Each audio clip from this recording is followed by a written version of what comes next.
kasih Tuhan, kami buka hati kami, sampaikan isi hati-Mu buat setiap kami pagi hari ini. Mari Roh Kudus Kau bekerja di antara kami, bicara kepada hati setiap kami. Dalam nama Tuhan Yesus kami berdoa. Amin, amin, amin. Shalom saudara semuanya. Puji Tuhan, senang bisa kembali ada di sini.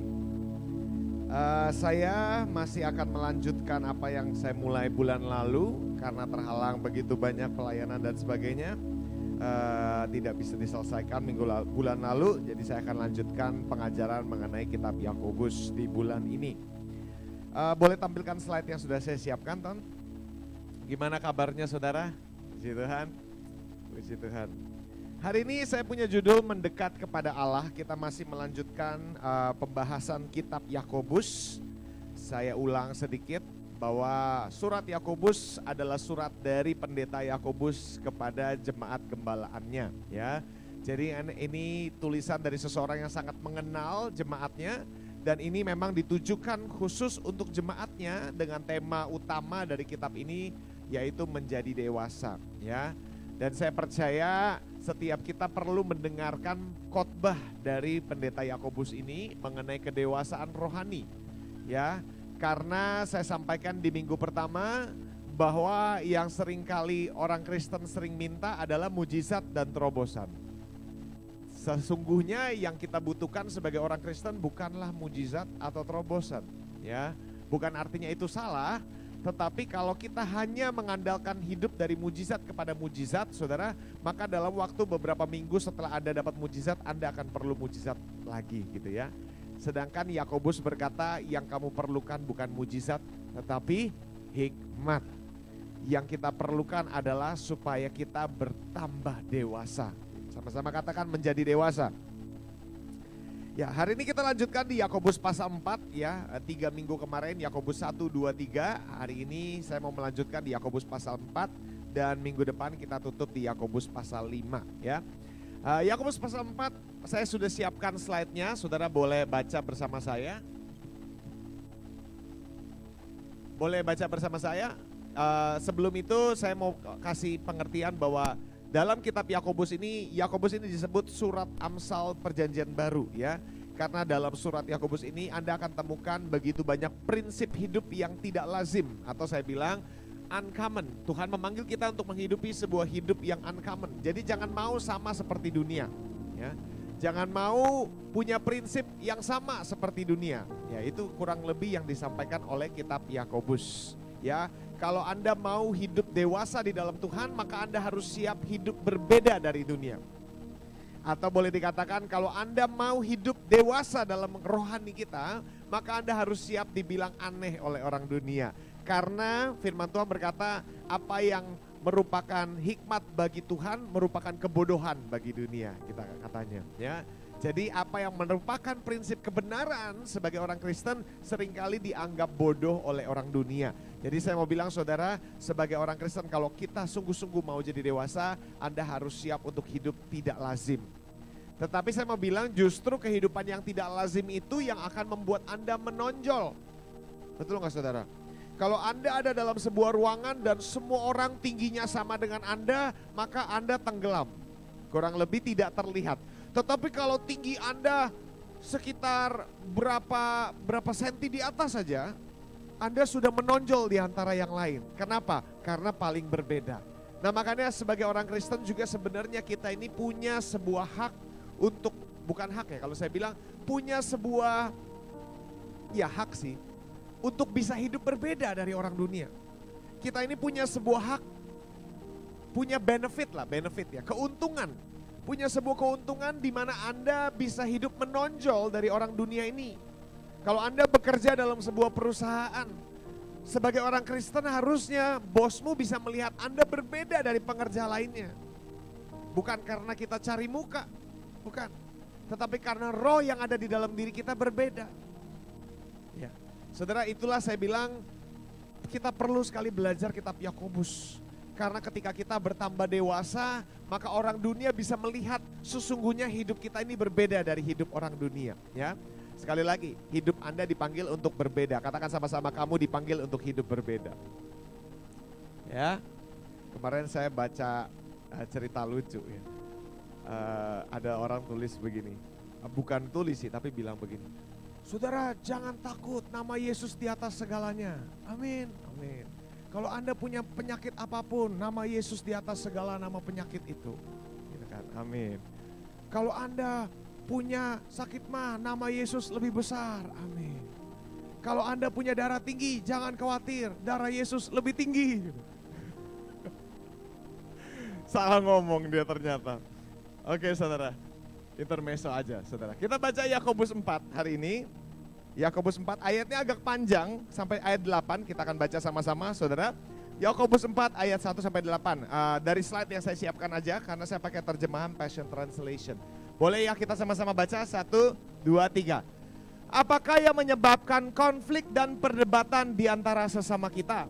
Tidakkah pergumulan lahir dari dalam diri kita? Ketika kita berusaha untuk mengerjakan sesuatu dengan cara yang kita mau dan memenuhi hasrat kita sendiri. Kamu menginginkan apa yang dimiliki sesamamu sehingga kamu mulai melihat dirimu lebih baik daripada yang lain.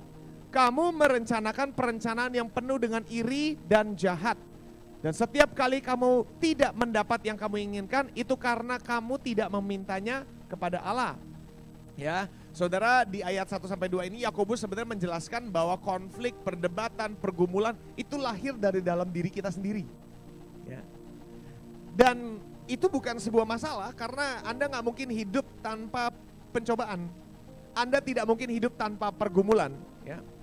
Jadi yang masalah di sini bukan karena orang ini menghadapi pergumulan, karena pergumulan sendiri tidak salah. Ya.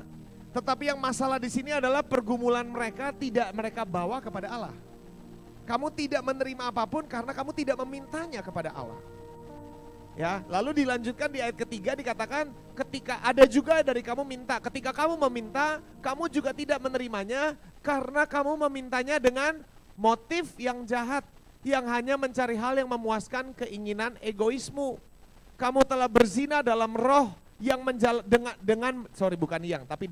dengan menjalani perselingkuhan, hubungan yang tidak kudus dengan dunia.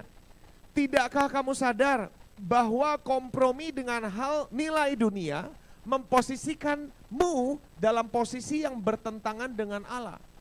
Karena siapapun yang memilih untuk bersahabat dengan dunia menjadikan dirinya musuh Allah. Bagus sekali ya saudara ya, khotbahnya Yakobus. Ayat 5. Tidakkah kamu membaca pada kitab suci bahwa roh yang Allah berikan kepada hati kita adalah kekasih yang pencemburu, yang dengan sangat bergairah menginginkan lebih akan dirimu.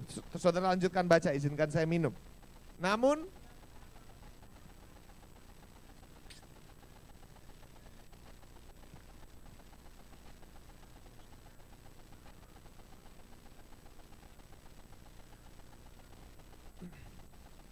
kepada yang rendah hati. Terakhir, karena itu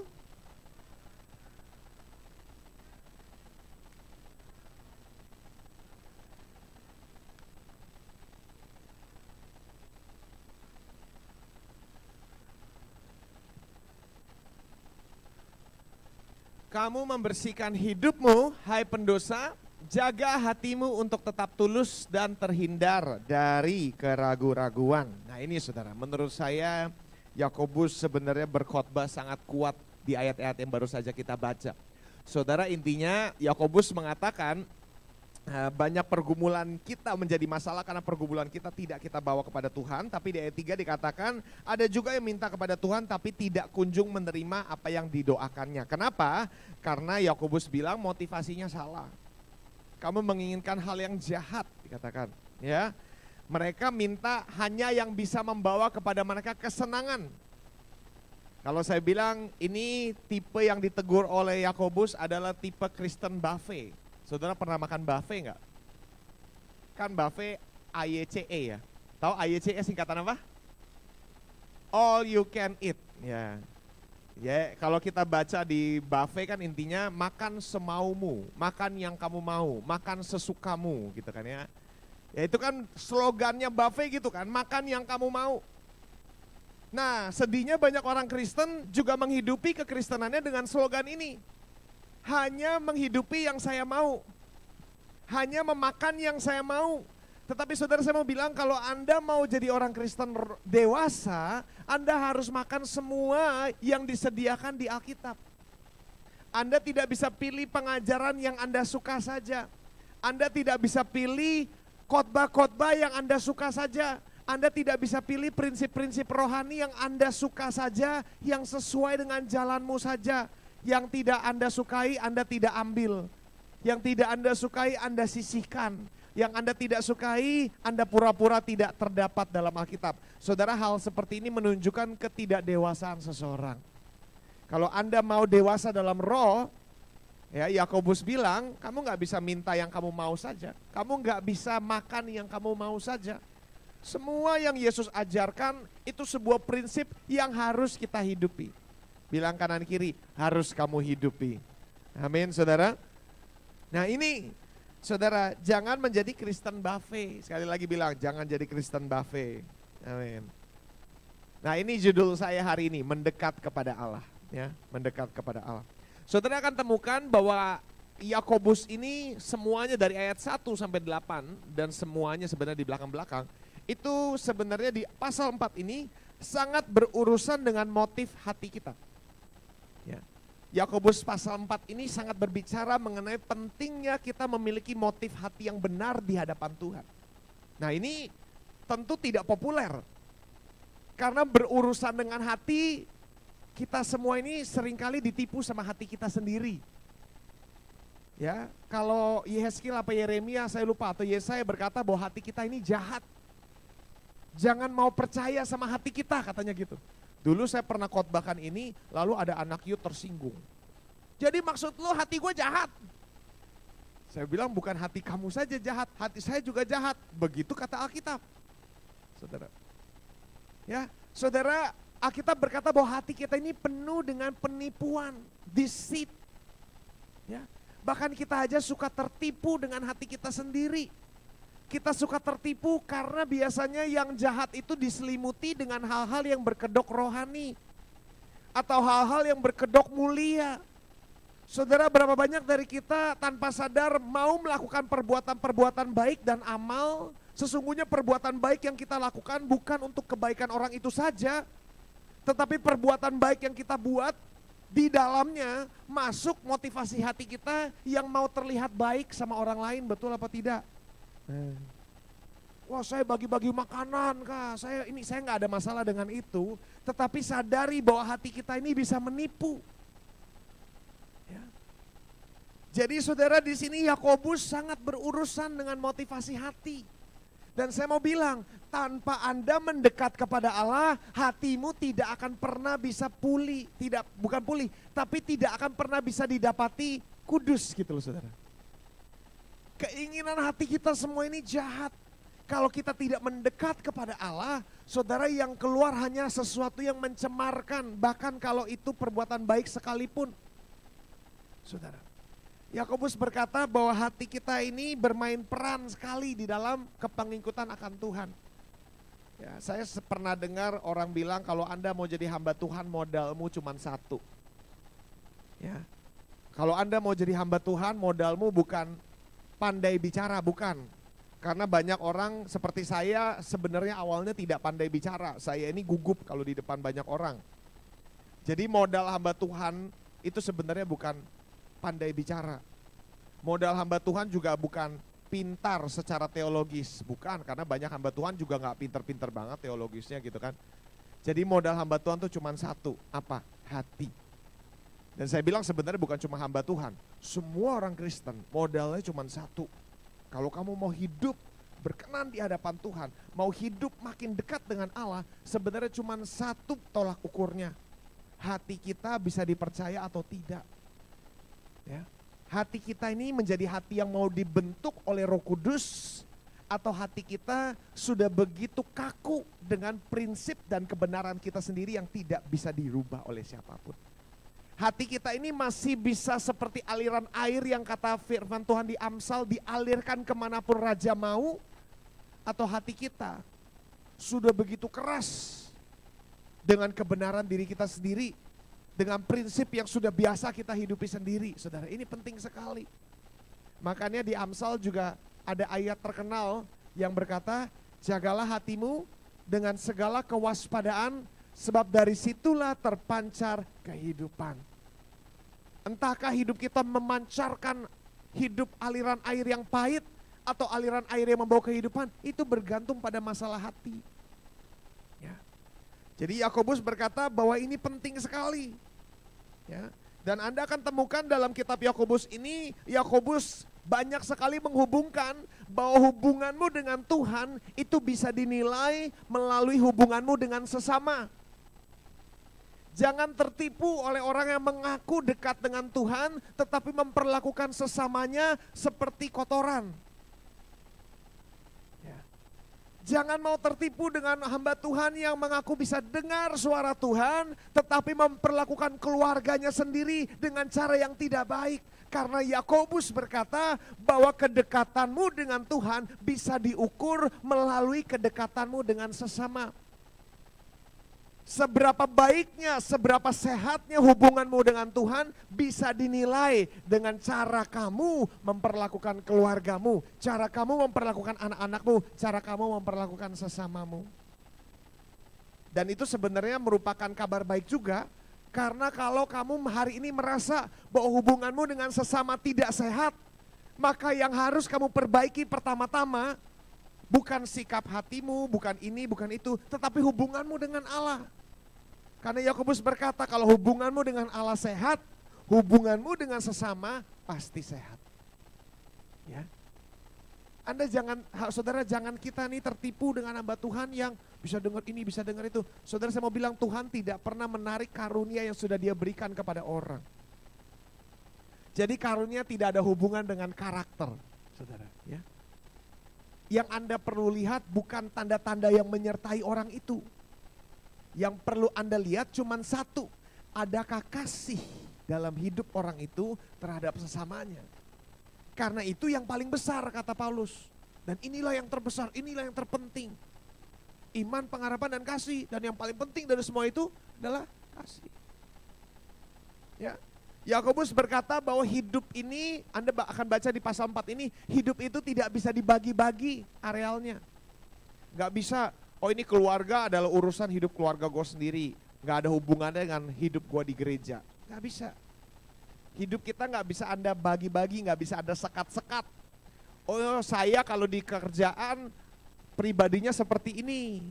Saya kalau di rumah pribadinya seperti ini. Kalau saya di gereja pribadinya seperti ini. Nah itu sekat tiga aja udah gak sehat saudara. Harusnya siapa Anda di gereja adalah siapa Anda di tempat kerja dan juga siapa Anda di rumah. Harus terintegrasi semuanya. Yakobus berkata kalau kamu hidup terpecah-pecah, hidupmu tidak akan stabil.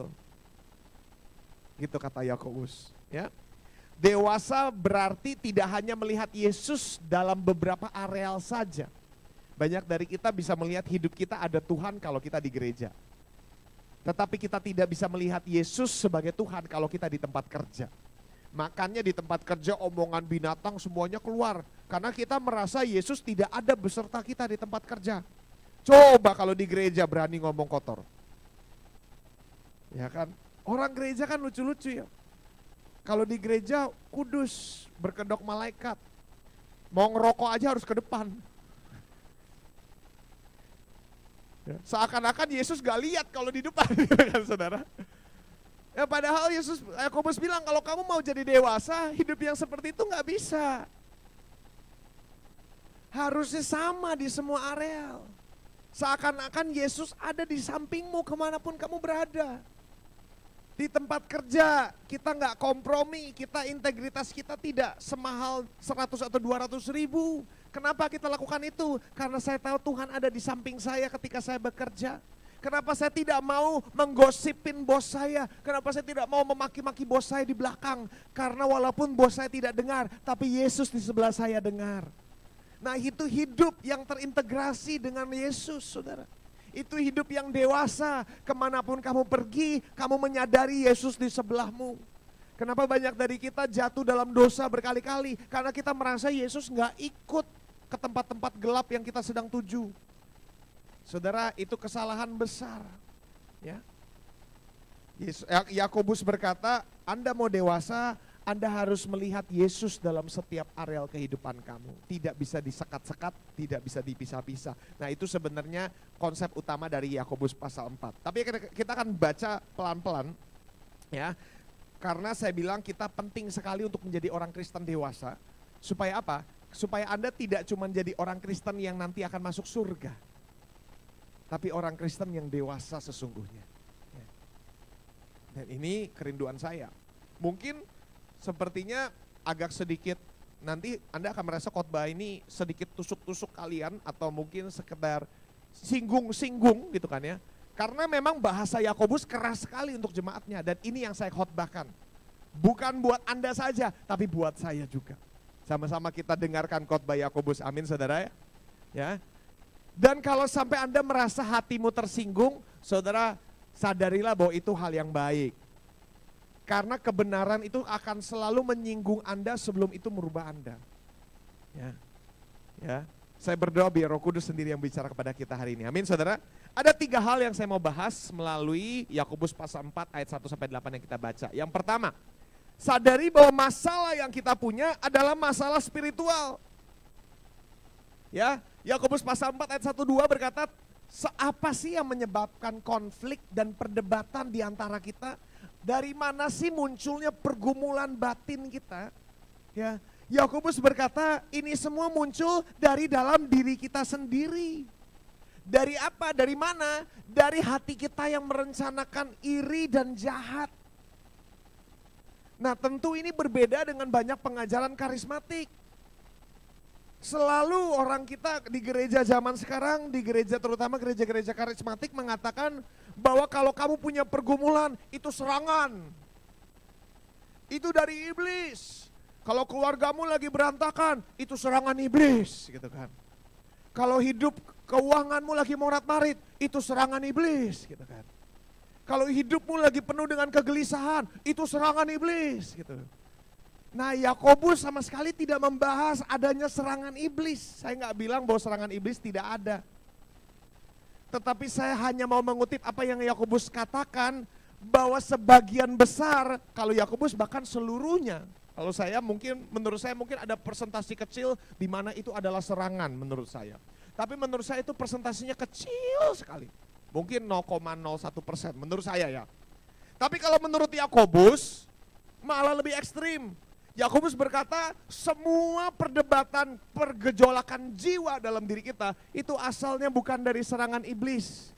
Tapi dari diri kita sendiri, dari keinginan jahat kita sendiri. Ya.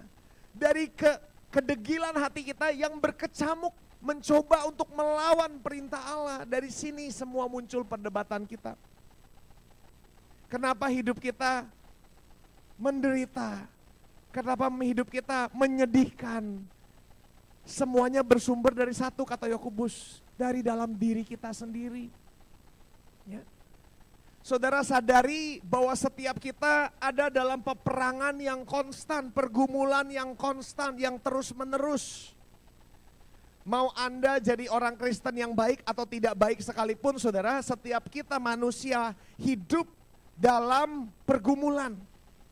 Selalu ada pergejolakan dalam batin, selalu ada. Ya, kalau Anda mau hidup benar, selalu ada peperangan yang Anda harus menangkan. Ya, sadari bahwa hidup kita tidak pernah lepas dari peperangan. Ya. Dan saudara saya mau bilang sebenarnya itu bukan berita yang buruk, sebenarnya itu berita baik. Karena kenapa? Karena semua hal yang baik itu nggak mungkin datang tanpa perjuangan. Ya. Kalau Anda tahu adanya peperangan, pasti ada yang namanya jarahan gitu kan. Kalau ada peperangan, pasti ada kemuliaan. Jadi bersyukur kalau Anda hidup dari dalam pergumulan. Kenapa? Karena berarti begitu banyak mahkota yang tersedia bagi kita. Ya. Jadi katakan sama diri kita masing-masing, saya hidup dalam peperangan.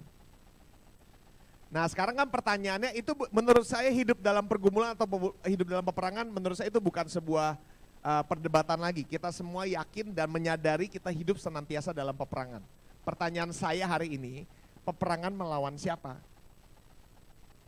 Ya kan?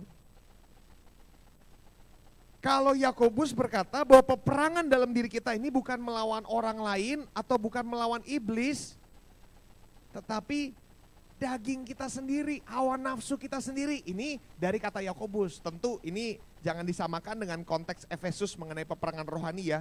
Bukan melawan darah dan daging, tetapi melawan penguasa dan penghulu di udara. Nah itu beda konteks lagi. Tapi dalam konteks ini Yakobus membahas begitu banyak pergumulan dalam batin kita, itu terjadi melawan diri kita sendiri, the inner me. Manusia daging kita, manusia batiniah kita. Ya, makanya saya bilang tentu ini sangat berbeda dengan pengajaran yang sering kali kita dengar.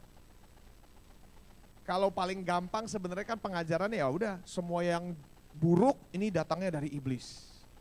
Tengking gitu kan. Makanya sempat populer di masa yang lampau kan pelepasan.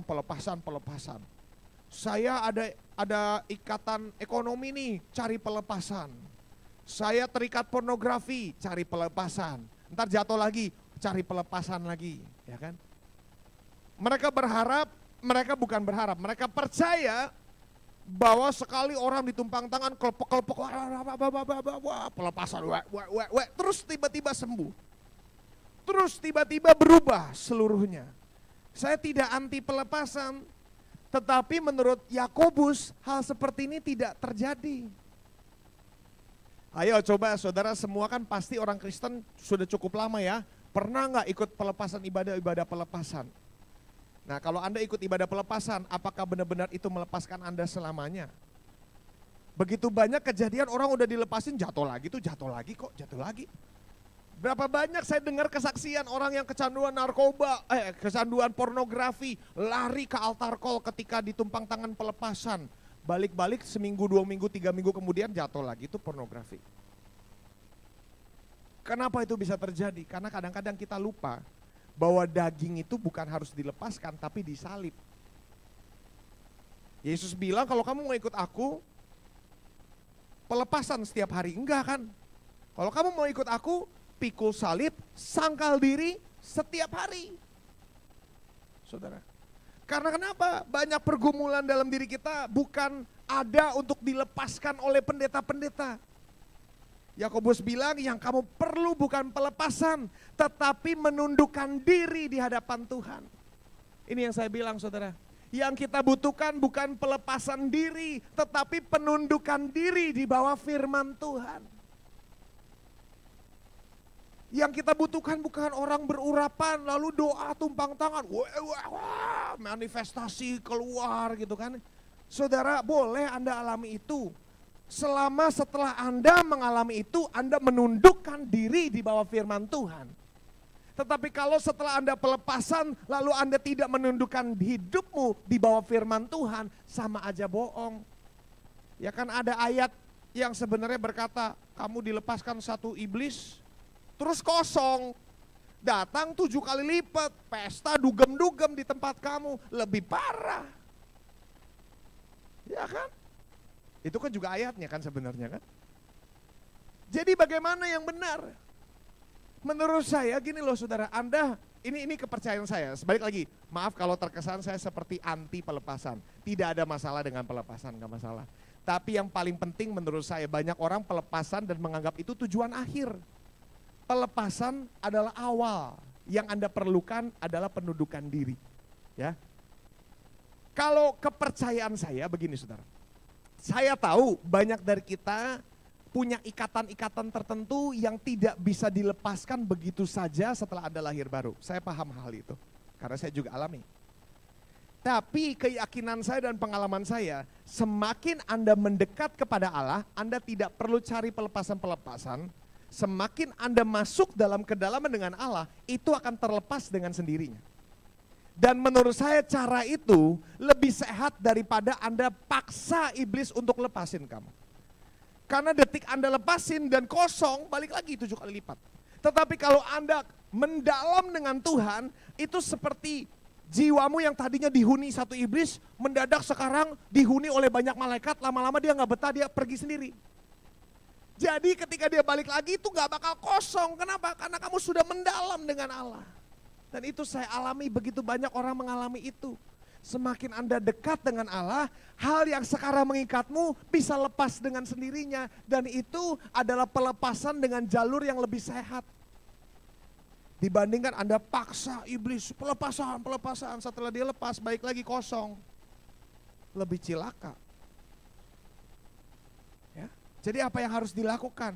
Menundukkan diri. Sebenarnya kata menundukkan diri ini adalah kata yang dipakai untuk mendekat kepada Allah. Nanti kita akan baca tentang hal itu. Mendekat kepada Allah itu seperti menundukkan diri, karena jalan untuk dekat dengan Allah bukan naik tapi turun. Jalan untuk besar di hadapan Allah bukan naik tapi turun. Nah ini saudara, ya. Jadi Yakobus berkata bahwa banyak pergumulan yang terjadi dalam diri kita ini asalnya bukan dari iblis, tapi dalam batin kita sendiri. Ya. Peperangan itu terjadi dalam diri kita, bukan melawan sesama, bukan iblis, tapi daging kita sendiri. Dan tentu ini gak enak didengar. Karena kalau masalahnya bukan sama iblis, bukan sama orang lain, masalahnya kita sendiri, nah kita gak suka. Kenapa saudara? Karena gini, dari awal manusia itu gak pernah suka disalahin. Gak percaya, baca Kejadian. Siapa yang makan buah terlarang? Istri yang kau beri. Itu yang buat gua makan. Istri juga nyalain ular yang lu ciptain gitu kan. Kurang lebih gitu. Kenapa? Karena dari awal manusia gak pernah mau mengambil pertanggungjawaban atas kesalahan sendiri. Ketika Anda hidup terlibat dengan begitu banyak ikatan, misalnya kemerosotan moral, kemerosotan ekonomi, apapun, kita lebih suka kan bilang, wah saya kena ini karena serangan iblis, kan seakan-akan saya rohani ya. Ya benar gak saudara? Contoh misalnya saya ikat dengan narkoba, terus saya bilang ini serangan iblis, kan rasanya lebih rohani dibandingkan saya jatuh, ya kan? Atau saya kena perzinahan misalnya.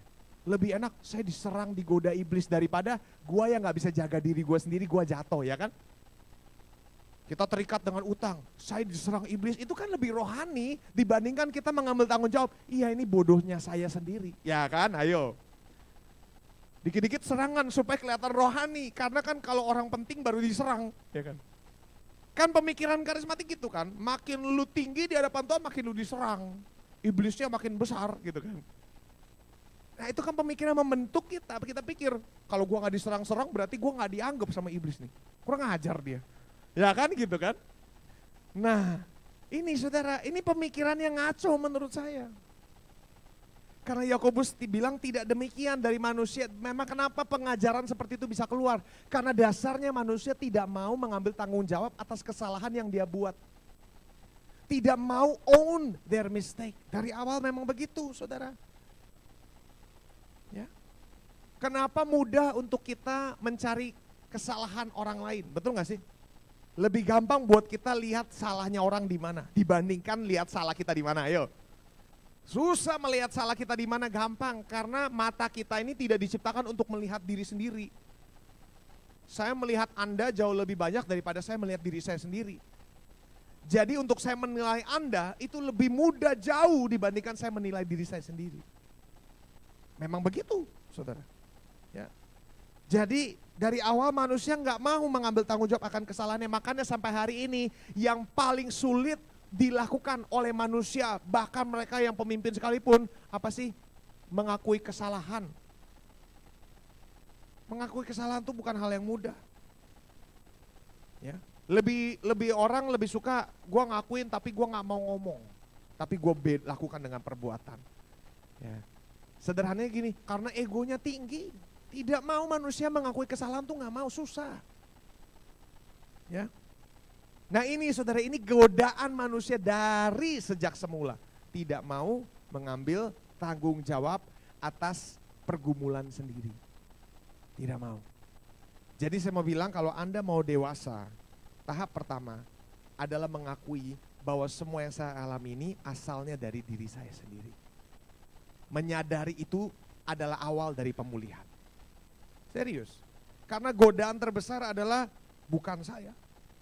Pasti dia, pasti salah dia. Salah suami gua. salah anak, istri. Kita tidak mau mengakui bahwa ada kebodohan saya sendiri juga yang menyebabkan ini.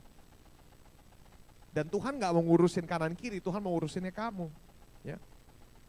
Yakobus 4 berkata, kalau kamu mau dewasa, kamu harus ambil tanggung jawab. Menyadari bahwa semua pergumulan, pertentangan, konflik yang terjadi, ini asalnya dari diri saya sendiri. Ya. Dan saya mau bilang begini, setiap masalah jiwa yang tidak Anda selesaikan, saya ada tulis di sini kalau nggak salah. Halangan utama untuk mencapai Kristen dewasa adalah kecenderungan untuk mencari siapa yang dapat disalahkan. Nah, ini paling enak. Ya. Dan saudara baca baik-baik. Setiap masalah jiwa yang tidak kita bereskan dalam diri kita akan membuat orang-orang dalam hidup kita menjadi musuh bagi kita. Padahal manusia bukan musuh. Sesama kita bukan musuh, mereka adalah orang yang harus kita kasihi. Tetapi akan sulit kita mengasihi orang yang kita anggap sebagai musuh. Kenapa kita bisa menganggap orang sebagai musuh? Karena sebenarnya yang tidak diselesaikan adalah jiwa kita sendiri. Ya, saya mau bilang ini alasan kenapa kita harus belajar melihat hal ini dengan cara yang benar. Nah saudara gini, contoh kalau saya kepahitan, saya menyimpan akar kepahitan tertentu. Tentu hal itu akan membuat saya melihat orang-orang di sekitar saya sebagai musuh dari saya. Kalau saya menyimpan kekecewaan atau insecure, saya akan melihat orang-orang sebagai saingan saya. Saya akan melihat orang-orang sebagai musuh saya.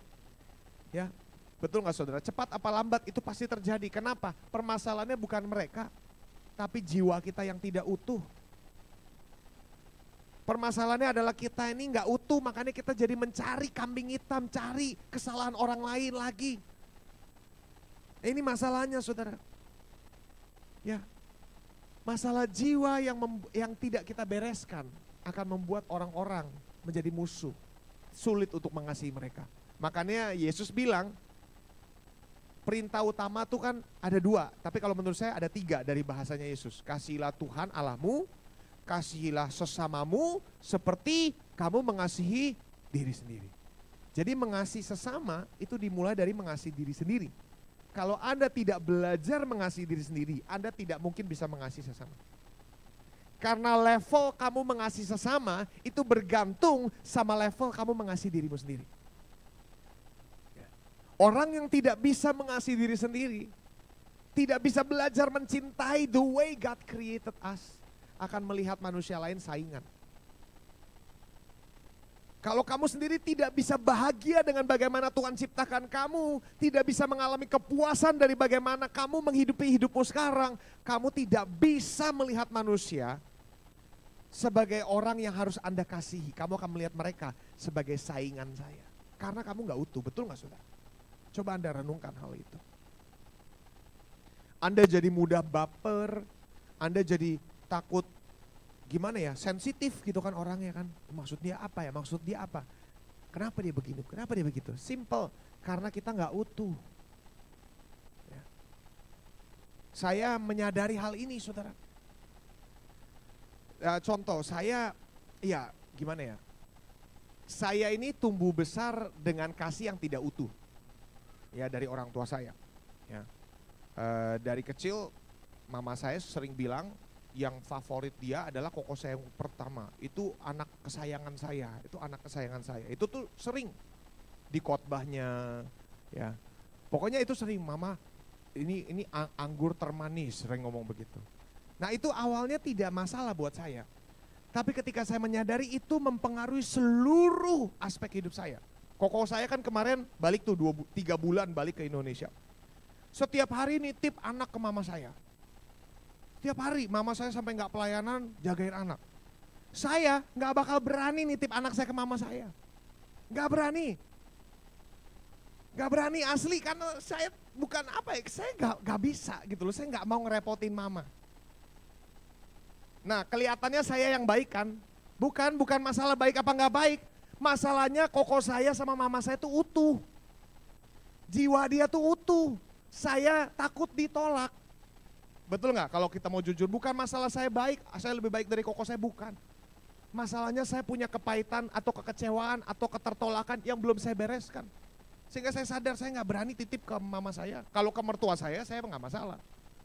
Mama saya nggak berani. Nah itu permasalahan jiwa yang nggak utuh. Kemarin kita liburan, saya ngurusin semua tiket-tiket gitu kan liburan. Terus saya ada buat salah pesan nama. Itu saya udah ketakutannya kayak mau dikejar-kejar sama bos saya.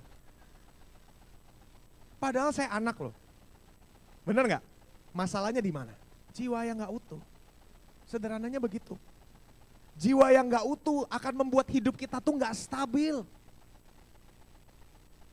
Nah ini ya saudara saya mau bilang, yang harus kita belajar bereskan adalah dalam diri kita sendiri dulu. Karena kalau ini nggak beres, Anda nggak bisa melihat hubungan lain sebaik yang Allah mau kamu lihat. Dan saya punya beritanya begini saudara. Kamu tahu nggak bahwa ketidakutuhan dalam jiwa kita itu adalah hasil hubungan yang buruk di belakang, betul nggak? Semua masalah jiwa itu hasil produk dari hubungan-hubungan yang kacau di belakang. Hubunganmu dengan orang tuamu, ya, hubunganmu dengan teman-temanmu dulu, bagaimana orang perlakukan kamu dulu, itu semua mempengaruhi cara berpikir kamu sampai kamu dewasa sekarang, tanpa kita sadar. Ya. Dan saudara saya mau bilang, ketidakutuhan dalam jiwa merupakan produk dari hubungan, dan karena ketidakutuhan jiwa adalah produk dari hubungan, satu-satunya yang bisa memulihkan ketidakutuhan dalam jiwamu adalah hubungan dengan Tuhan. Karena itu hasil dari hubungan, maka yang bisa mengobati hanya hubungan. Yang bisa mengobati adalah penerimaan penuh dari kasih Kristus, itu yang kita perlu dalam hidup kita. Itu yang kita perlu banjiri hidup kita, supaya hidup kita mengalami utuh. Ya, kayak saya bilang kan waktu itu, dewasa adalah utuh dan tidak kurang suatu apapun. Ya.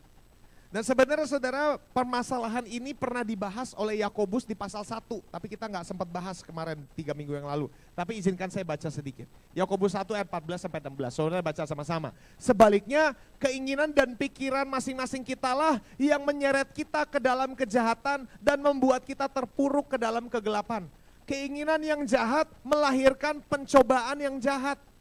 Dan jika dosa tersebut sudah matang, dosa itu akan membunuh kamu. Jadi saudara-saudariku, jangan dibodohi oleh keinginanmu sendiri. Kata Yakobus, setiap pencobaan yang kita alami itu lahirnya dari nafsu jahat kita sendiri. Setiap pencobaan yang kamu alami itu lahirnya dari keinginan kita sendiri. Dan kalau keinginan itu dibuahi akan menghasilkan kematian. Kurang lebih kan begitu kata Yakobus. Ya.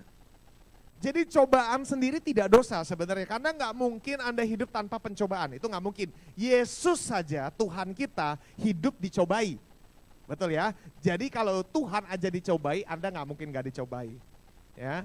Tapi saya mau bilang begini saudara, semakin Anda dewasa dengan Tuhan, pencobaan itu tidak akan semematikan kalau Anda tidak dewasa.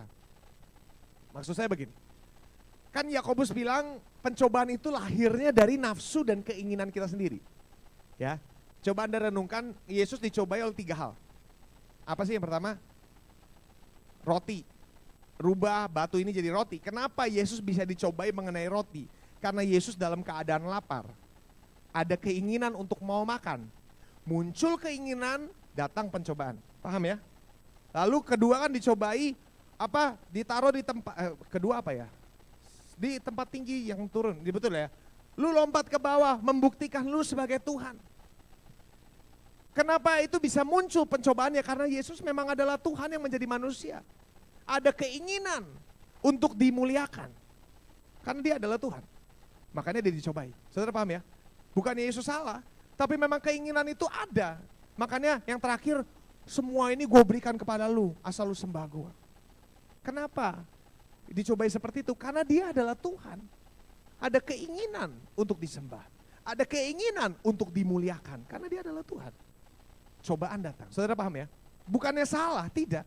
Tetapi saudara saya mau bilang bahwa semua cobaan yang kamu alami itu lahirnya dari keinginan dari kita sendiri. Yesus aja ngalamin apalagi kita. Nah, solusinya begini saudara saya mau bilang. Semakin Anda dewasa, keinginanmu akan makin dewasa. Betul ya? Dan seiring keinginanmu makin dewasa, Maka pencobaanmu bukan pencobaan ecek-ecek lagi, bukan hal. Jadi gini saudara, memang gak mungkin Anda hidup tanpa pencobaan. Tapi juga tidak sehat untuk Anda hidup dari pencobaan kepada pencobaan lagi, kepada pencobaan terus menerus. Non-stop. Ya, yang Tuhan mau adalah Anda hidup dari kemuliaan kepada kemuliaan dan pada kemuliaan. Bukan terus menerus dicobai. Apalagi dicobai dalam hal yang sama. Kalau Anda terus dicobai dalam hal yang sama, berarti yang perlu kita perhatikan adalah saya harus mengizinkan Roh Kudus membentuk keinginan saya. Saya nggak bisa hidup selalu menuruti apa yang saya mau. Saya harus mengizinkan keinginan saya ditundukkan di bawah kuasa Kristus. Anda paham? Nah itu harus diizinkan. Allah tidak pernah paksa. Tapi saudara, kalau Anda setiap hari selalu memanjakan keinginan daging kamu, maka kamu akan selalu dicobai hidup. Ya. Tapi kalau kita belajar mengizinkan Roh Kudus, kau kerjakan sesuatu dalam hidup saya. Kerjakan pekerjaan pengudusanmu dalam hidup saya, maka pelan-pelan keinginanmu akan dibentuk menjadi keinginan Allah. Pencobaan tetap akan datang, tetapi setidaknya tidak sekonyol dulu. Saudara paham ya? Nah ini saudara yang saya berdoa kita tangkap. Makanya Roma 12 meminta agar pikiran kita mengalami transformasi. Supaya makin lama makin menjadi seperti Kristus. Jadi kita harus mulai perhatikan apa yang menjadi keinginan saya. Apakah, gini saudara, kalau Anda mau keinginanmu dipegang oleh Roh Kudus, Anda harus belajar menyalipkan daging. Makanya kenapa praktek puasa contohnya, itu hal yang menurut saya jangan hanya dilakukan setahun sekali di awal tahun rame-rame. Karena ketika Anda puasa, Anda sedang menyangkal daging. Anda melatih supaya jiwamu tidak selalu dapat yang dia mau. Saudara paham ya? Ketika Anda melatih jiwamu ini terkekang, saudara, akan lebih mudah Anda taat kepada kemauan Roh Kudus. Dibanding hidup senantiasa ngerjain yang daging kita mau terus. Pasti daging kita makin lama makin kuat. Ya, ya kayak saya bilang, kasih makan anjing, tergantung kasih makan anjing putih atau hitam gitu kan. Kayak saya selalu bilang, kalau yang dikasih makan anjing hitam terus tentu anjing hitam yang kuat. Tapi kalau dikasih anjing putih lama-lama akan lebih kuat. Tergantung yang kita kasih makan buat jiwa kita. Matius 12 ayat 38, 35 dikatakan begini, orang yang baik mengeluarkan perbuatan baik dari perbendaharaan hatinya. Atau dari yang dihargai hatinya.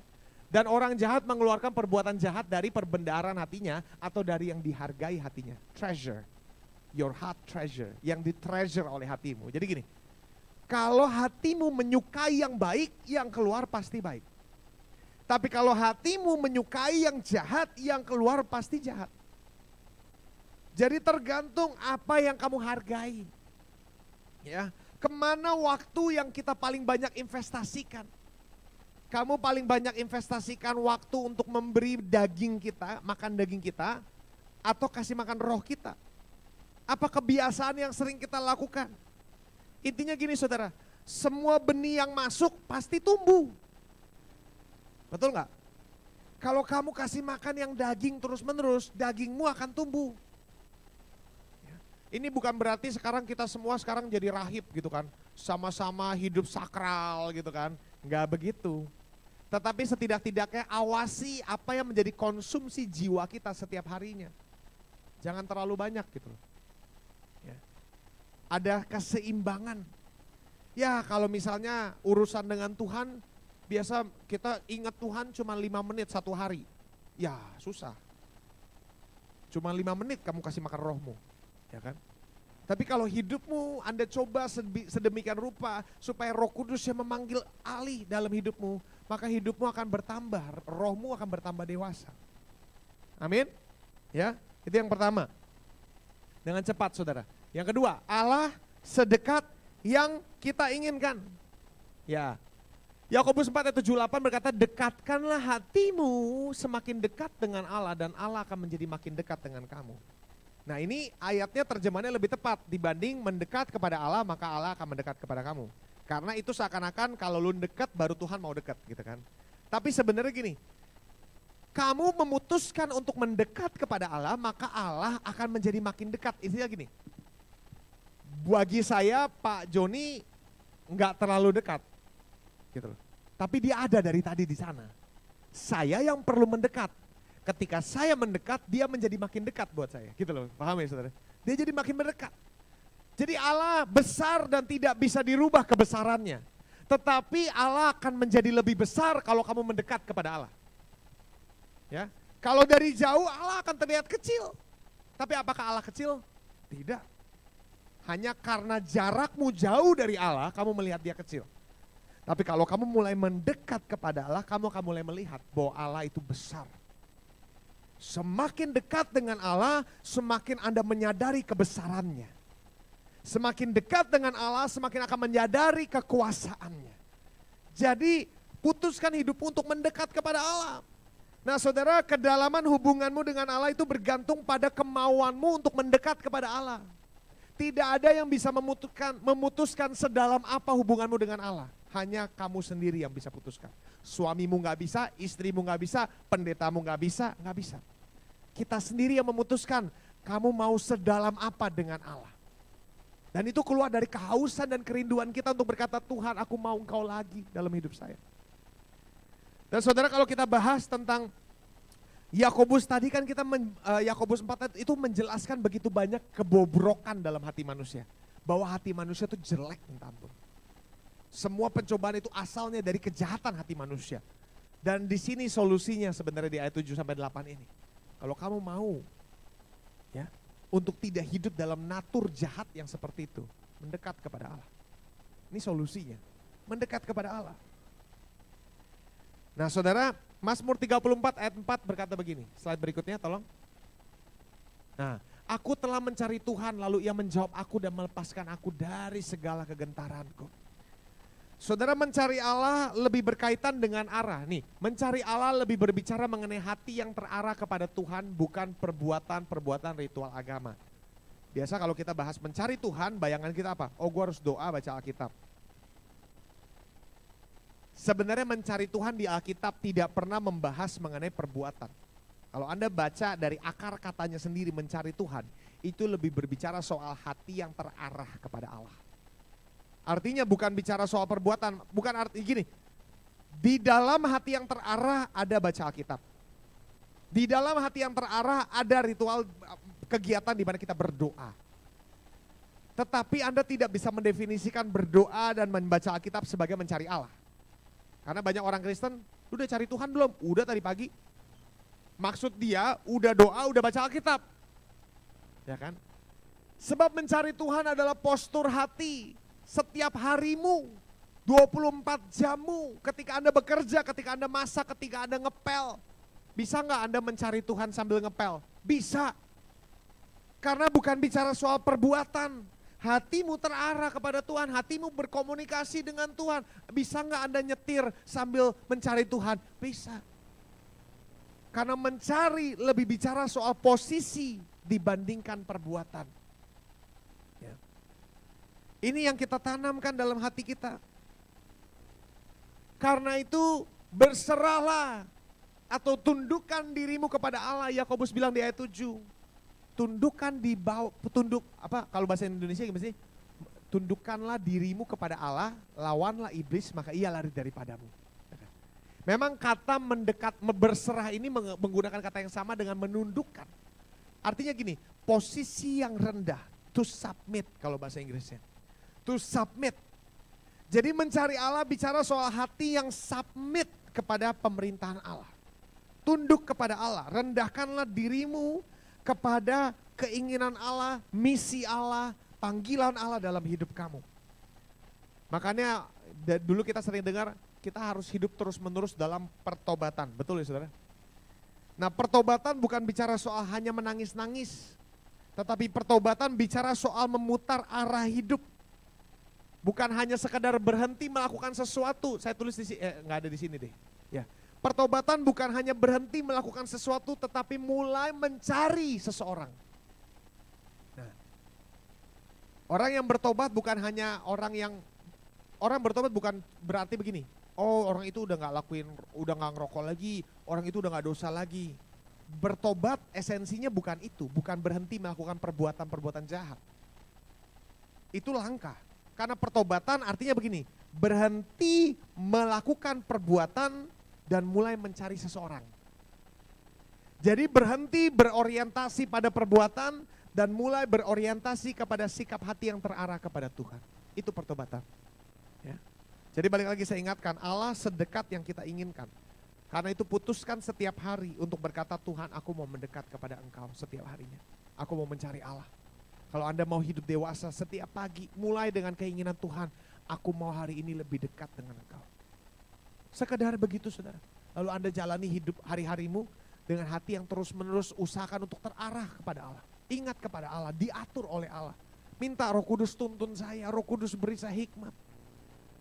Anda akan temukan hidup berjalan dengan Allah itu jauh lebih puas saudara dibandingkan hidup yang terpisah dari Allah. Amin.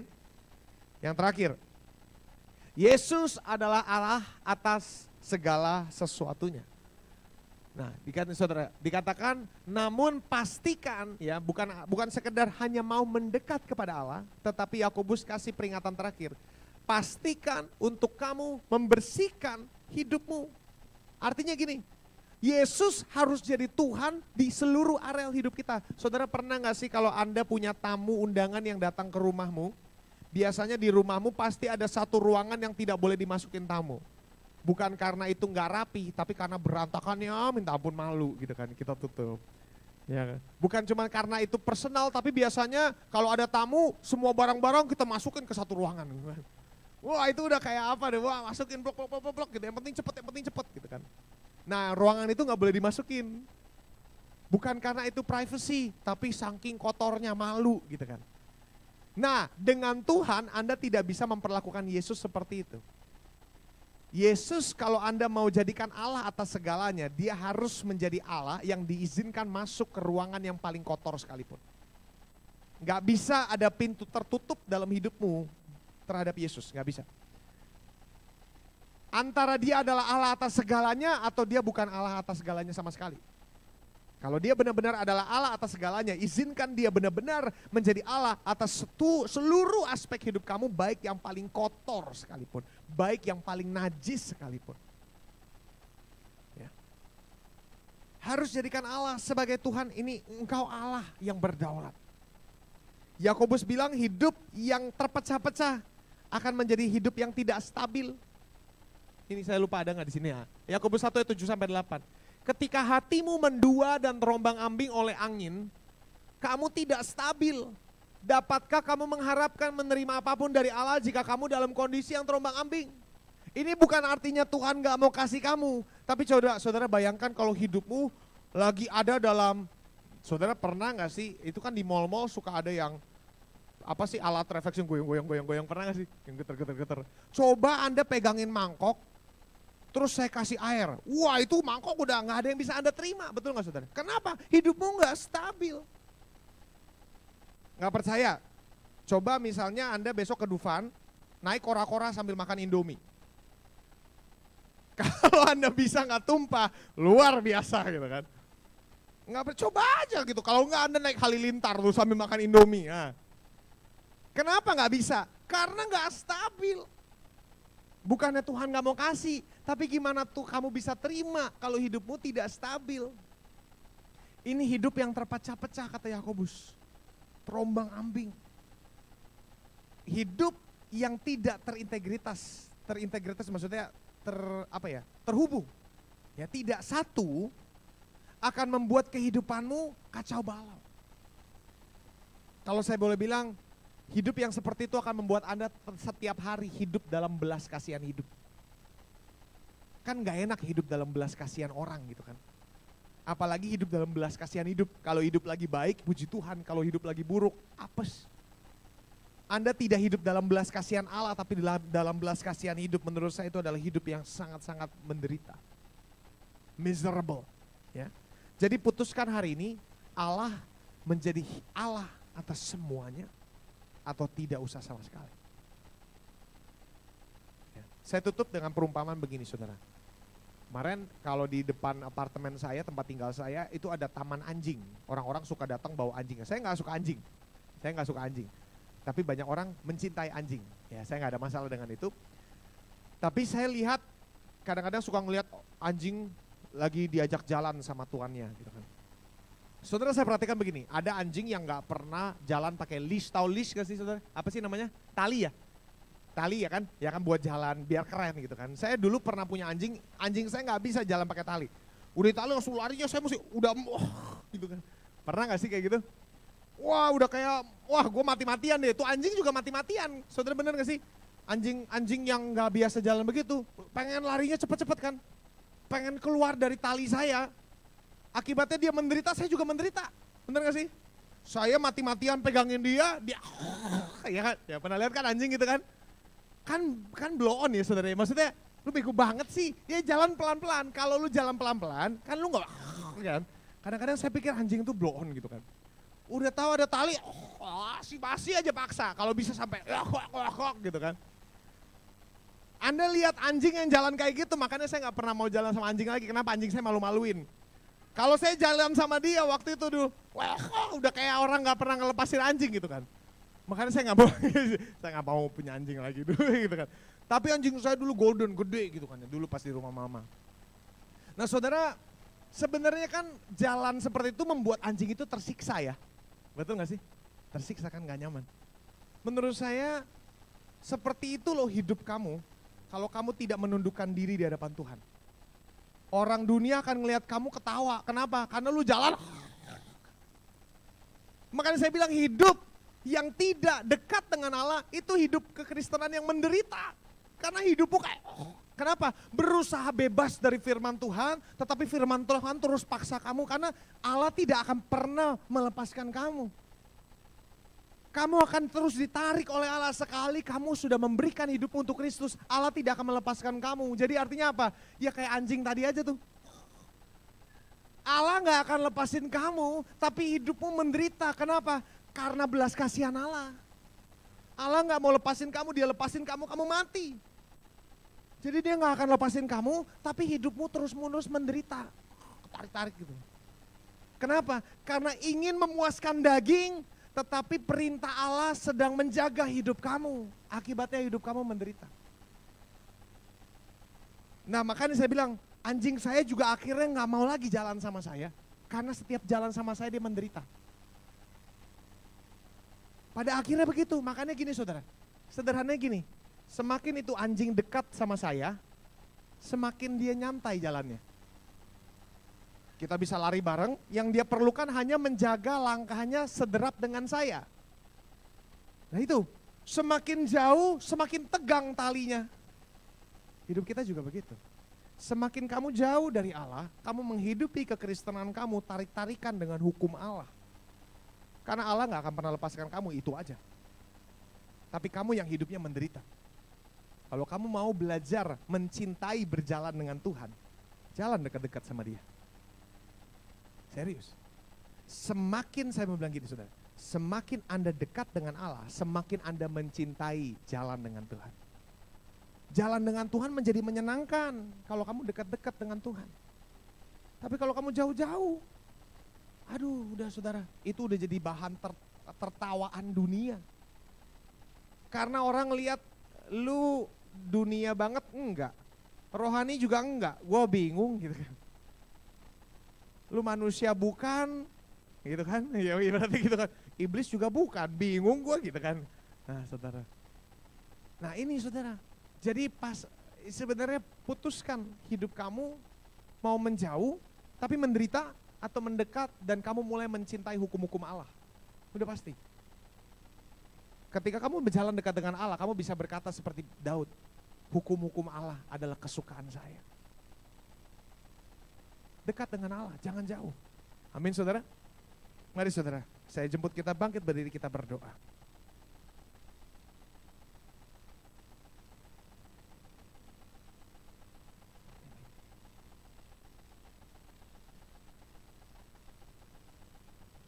Terima kasih Tuhan.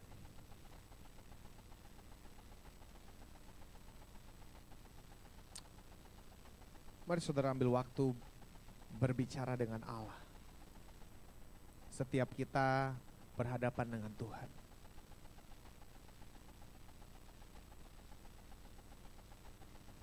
Hari ini putuskan, apakah Allah dibiarkan menjadi Tuhan atas segalanya dalam hidup kamu, atau tidak usah sama sekali.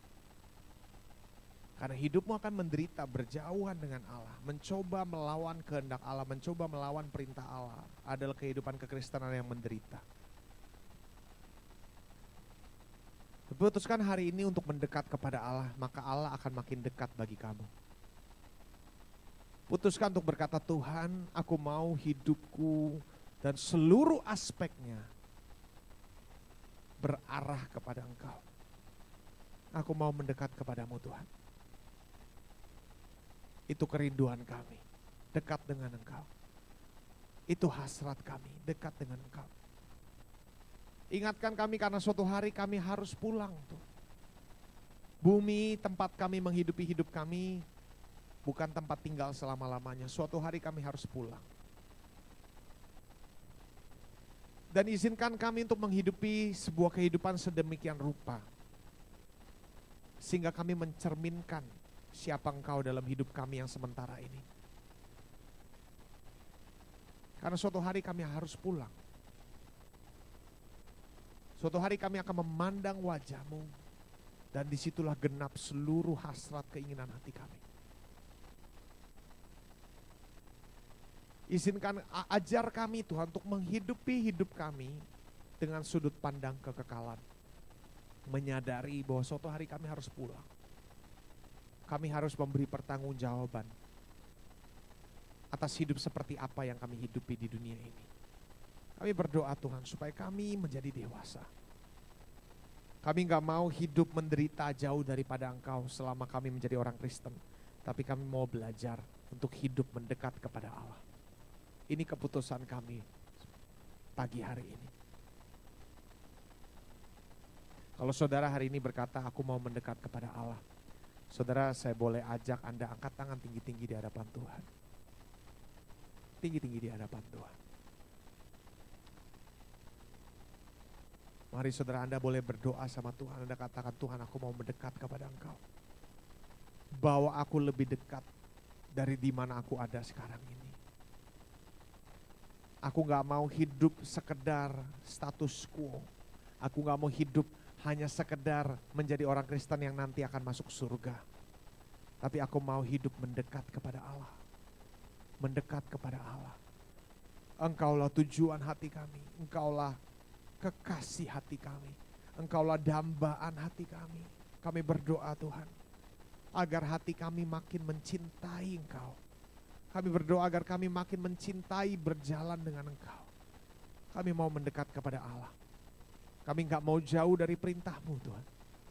Kami mau mendekat kepadamu. Terima kasih Tuhan. Ini doa kami, ini seruan kami. Kami dedikasikan hati kami berikan hati kami seutuhnya kepada Engkau. Mari Tuhan, jadilah Tuhan atas seluruh areal hidup kami. Biar kami berbalik dari jalan kami yang jahat. Kami berbalik dari perbuatan-perbuatan kami yang tidak kudus. Ampuni kami dari setiap kenajisan yang kami terus-menerus buat. Kedegilan hati kami yang terus-menerus memberontak kepada Engkau. Hari ini kami berdoa. Kami serahkan kembali hidup kami ke dalam tangan-Mu. Ingatkan kami bahwa yang kami perlukan bukan pelepasan, tapi penundukan diri. Yang kami perlukan adalah hidup yang ditundukkan kepada Engkau. Itu doa kami. Mari Roh Kudus bicara pada hati kami. Materaikan semua yang sudah disampaikan di hati kami. Materaikan setiap doa-doa kami. Kami percaya Tuhan, Engkau Allah yang menjawab doa kami. Engkau yang menjawab seruan hati kami. Ini doa kami. Ini seruan hati kami. Dalam nama Yesus kami berdoa. Amin, amin, amin. Silakan duduk saudara.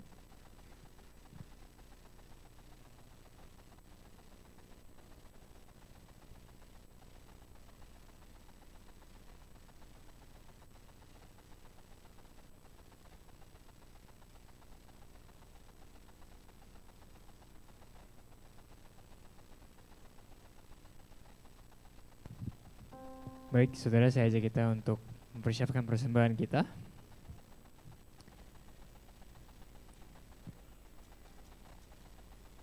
Juga boleh disiapkan deklarasi keuangannya.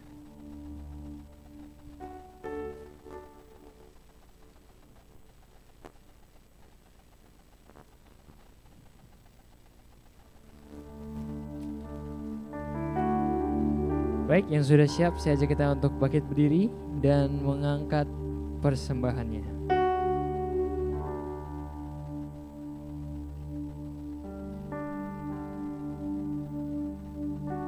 Oke, kita baca sama-sama ya deklarasinya. 1, 2, 3. Di dalam nama Tuhan Yesus, saya percaya Engkau akan membuka pintu keuangan surga turun dalam hidup saya dan keluarga saya, mematahkan setiap kutuk kemiskinan dan mengusir semua belalang dalam hidup saya, memberkati setiap pekerjaan yang saya kerjakan dan membawa saya masuk dalam promosi demi promosi. 10% yang saya kembalikan menguruskan 90% yang saya miliki, sehingga apa yang tadinya tidak cukup dengan 100%, sekarang dengan 90% saya lebih dari cukup. Kemiskinan, kekurangan, hutang dan pengangguran tidak boleh ada dalam hidup saya. Saya adalah anak-anak Bapa, pewaris kerajaan surga. Saya diberkati untuk memberkati, menjadi bendahara yang dipercaya Tuhan. Saya akan mengandalkan Tuhan untuk keperluan saya dengan caranya, bukan dengan cara berhutang. Saya deklarasikan terobosan keuangan dalam hidup saya, keluarga dan keturunan saya. Amin, amin, amin.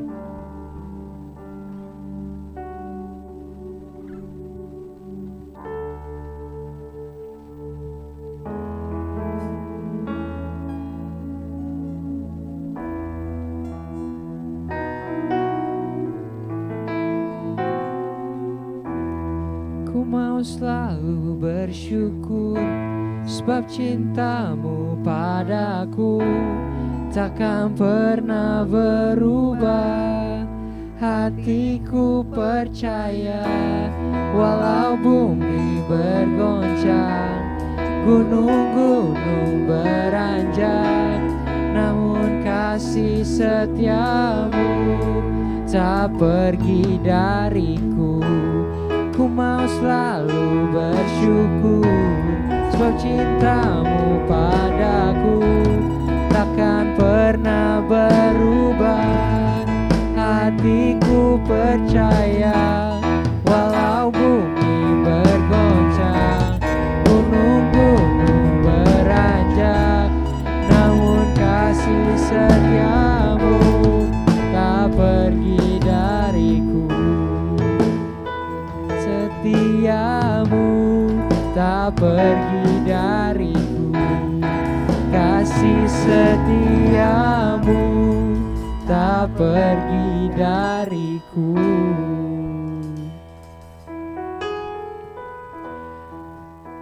Boleh pengumumannya ditampilkan?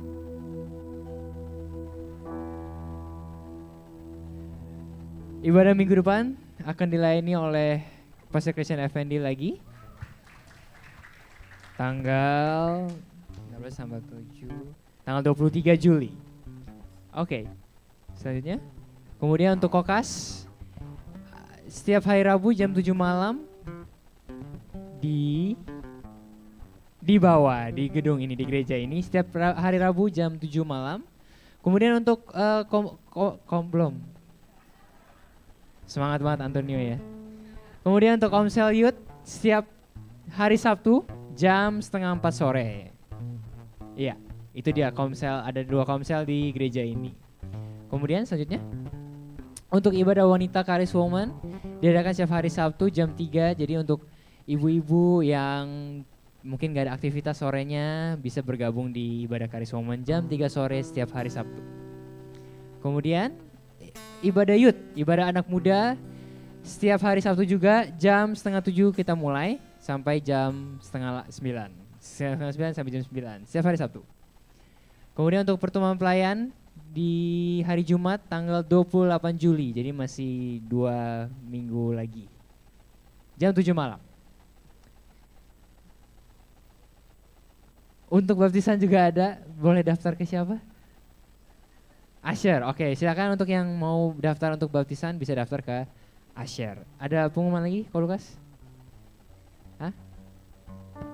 Oh ya, setelah ini ada KPA untuk anak youth jam 12 di green room di bawah. Jadi untuk anak youth yang mau ikut kelas pendalaman Alkitab bisa bergabung di bawah jam 12 nanti. Baik, itu saja pengumumannya. Kok ada pengumuman lain? Belum. Oke, silakan kok. Ya sebenarnya bukan KPA sih, cuman ada pertemuan sebentar. KPA-nya masih tetap sama di KPA yang sama di akhir bulan. Ini ada pertemuan singkat aja yang mungkin nggak akan dibuat setiap bulan, tapi mau ketemu sebentar. Sekaligus bahas Alkitab juga memang. Tapi kalau mau ikut anak-anak youth juga boleh. Ya. Tapi KPA kita tetap sama di tanggal berapa sih kemarin? Tanggal 23, berarti minggu depan ya, hari Minggu KPA setelah ibadah, saudara semua jemaat dan anak youth juga diundang untuk bisa bergabung di KPA kita di bulan Juli nanti 23 minggu depan ya. Oke, mari saudara boleh saya jemput kita bangkit berdiri, kita berdoa.